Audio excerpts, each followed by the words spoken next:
میں تنوع ہے، کبھی کہتا ہے کہ مجھے کھانے کے لیے میٹھا چاہیے، کبھی کہتا ہے مجھے نمکین چاہیے، کبھی کہتا ہے چٹکارے دار چاہیے، کبھی لحمیات کی آرزو ہوتی ہے، کبھی سبزیوں کی طرف اس کا دل مائل ہوتا ہے، کبھی کہتا ہے کہ نہیں آج میں نے یہ لینا ہے، آج میں نے وہ لینا ہے، اور میرے اللہ نے اس کے لیے سارے انتظام کر رکھے ہیں۔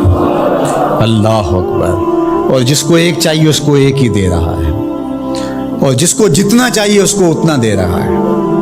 ہمیں تو ہنڈیا کے لیے آدھا کلو یا ایک پاؤ گوشت چاہیے ہوتا ہے، لیکن شیر کو میں نے افریقہ کے اندر لائیو ناشتے کرتے دیکھا ہے، اور وہ پورا ہرن جو ہے وہ ہڑپ کر جاتا ہے، اللہ روز اسے دیتا ہے۔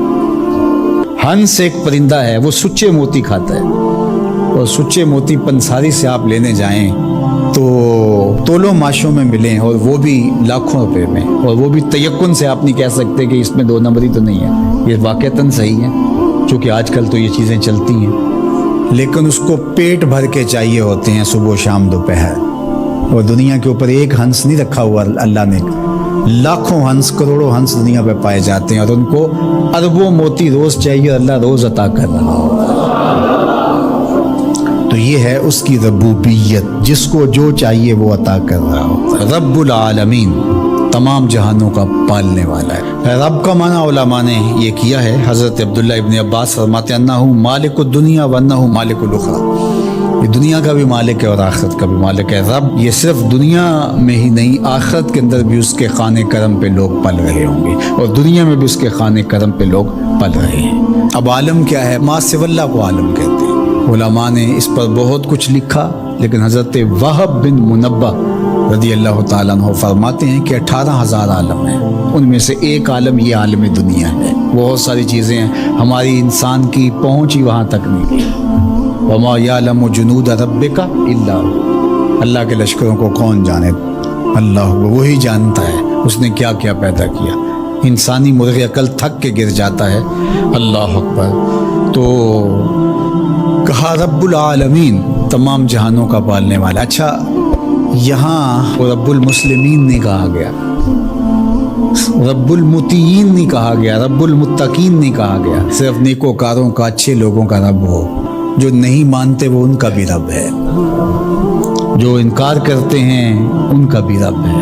اللہ اکبر۔ یہ اس کی ربوبیت کی شان ہے کہ وہ اپنوں بیگانوں کو سب کو نواز رہا ہے۔ اور اگر آپ کی توجہ ہو تو یہاں ایک جملہ اور کہنا چاہوں گا، رب کا لفظ جو ہے وہ واحد ہے، اور عالمین جمع ہے۔ رب العالمین، ایک رب اتنے جہانوں کو پال رہا ہے، ایک رب اتنے جہانوں کو پال رہا ہے۔ چلو اس سے آگے ایک اور بات کروں، رب واحد ہے اور عالمین جمع ہے، تو ایک رب کے کئی بندے ہو سکتے ہیں، ایک بندے کے کئی رب نہیں ہو سکتے۔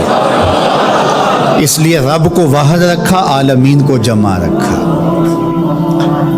کیونکہ اگر ایک خادم جو ہے، ایک غلام 5-6 آقا رکھے تو ایک کہے پانی لے کے، اور دوسرا کہے کہ میرے حقے میں آگ بھرو، اور تیسرا کہے تو وہ کدھر جائے گا کدھر جائے گا، اور ایک آقا 100 خادموں سے بھی کام لے رہا ہے۔ تو رب کو واحد رکھا، عالمین کو جمع رکھا، اس لیے بندے کا رب ایک ہی ہو سکتا ہے، 360 نہیں ہو سکتے۔ رب ایک ہی ہوگا، اور ایک رب کے ہی بندے جو ہیں وہ ہزاروں ہیں۔ وہ تمام جہانوں کو پال رہا ہے۔ کیوں پال رہا ہے؟ کوئی ضرورت ہے اسے؟ جو بھی ہے، باپ اولاد کو پالتا ہے تو اس کے ذہن کے کسی گوشے میں ہوتا ہے یہ بڑھاپے کا سہارا بنے۔ شاگردوں کو استاد پڑھا رہا ہوتا ہے، اس کے ذہن میں ہوتا ہے کہ کل یہ میرے کاز میں میرے ساتھ کھڑے ہو جائیں گے، میرے ساتھی ہوں گے۔ ملازموں کے ساتھ ان کا باس کھڑا ہوتا ہے تو ان سے کام لینا ہوتا ہے، غرض ہوتی ہے۔ تو اللہ اتنے جہانوں کو پال رہا ہے تو کیا غرض ہے؟ الرحمن الرحیم، محض رحمان ہے نا، اسے کوئی غرض نہیں، وہ رحمان ہے اور رحیم ہے، اور یوں ہی پال رہا ہے۔ جو نہیں مانتا اسے بھی پال رہا ہے، اور جو مان رہا ہے اسے بھی پال رہا ہے۔ اللہ اکبر۔ وہ رحمان ہوا، وہ رحیم ہوا۔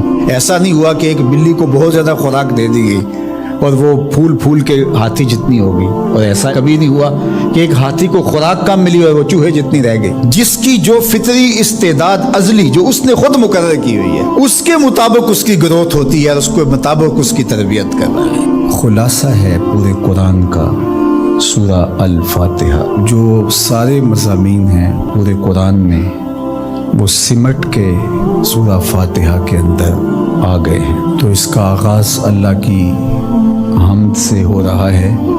الحمدللہ، تمام خوبیاں اللہ کے لیے، کسی کے اختیاری